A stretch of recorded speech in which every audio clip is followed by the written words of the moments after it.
আজকে যেন কোনো সংঘাতের খবর না দেয়। আজকে আজকে ওদেরকে বলছি যে আজকে যদি কোনো ক্লাসের মারামারির ভিডিও ফুটেজ বা ছবি দেখায়, ওদেরকে এনিমি অফ দ্য স্টেট হিসেবে ডিক্লেয়ার করা হবে এবং সারা জীবনের জন্য বন্ধ করে দেবো। আমি থ্রেট করে রাখছি আজকে।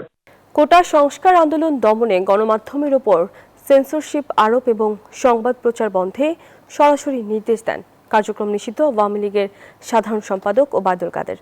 তৎকালীন তথ্য সম্প্রচার প্রতিমন্ত্রী মোহাম্মদ আরাফাতকে ফোন করে যে কোনো সংঘাতের খবর টিভি চ্যানেলগুলো তাৎক্ষণিক বন্ধের নির্দেশ দেন তিনি।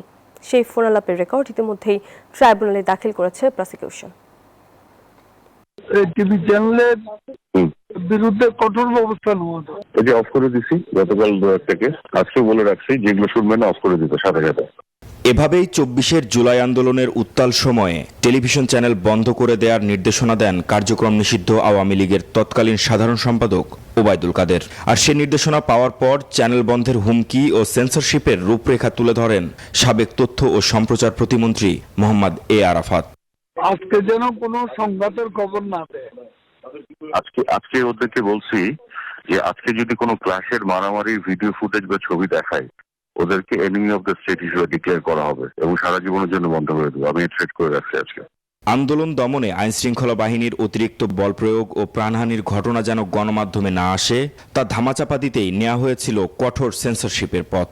প্রসিকিউশনের দাবি, দেশের সাধারণ মানুষের কাছে সঠিক তথ্য পৌঁছানো ভেস্তে দিতেই তৎকালীন সরকারের শীর্ষ পর্যায় থেকে এই সিদ্ধান্ত নেওয়া হয়।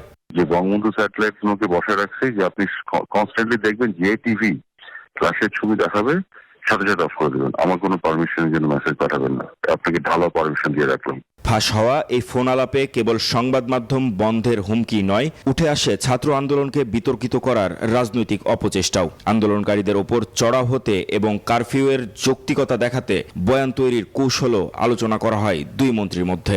বিভিন্ন সংবাদ সম্মেলনে আওয়ামী লীগের নেতাকর্মীদের যেমন করে আন্দোলনকারীদের উপরে আক্রমণ করার নির্দেশনা দিয়েছেন, ঠিক তেমনি টেলিফোনে কথোপকথনের মাধ্যমে সারা বাংলাদেশে তিনি একটি সমন্বয় করেছেন এই আন্দোলন দমনে তার নেতাকর্মীদের এবং সরকারের।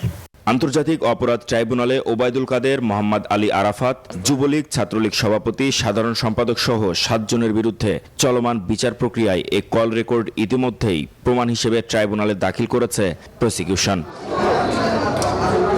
মাহমুদ হাসান, নিউজ 24, ঢাকা।